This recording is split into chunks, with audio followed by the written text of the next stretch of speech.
যদি মেঘ করে, যদি বৃষ্টি হয়, তাহলে সেই জল তো আমার মাথায় পড়বে, কিন্তু বৃষ্টির জল আমার মাথায় না পড়ে আমার পায়ে পড়লো কেন?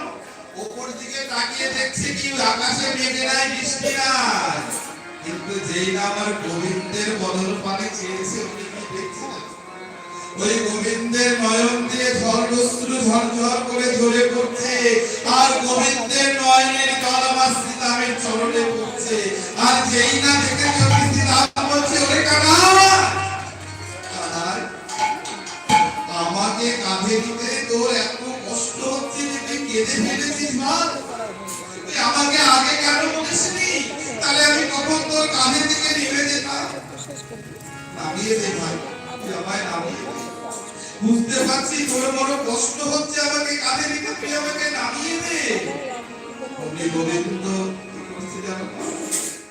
আরো জোরে করে শ্রীরামের চরণে খানা নিতে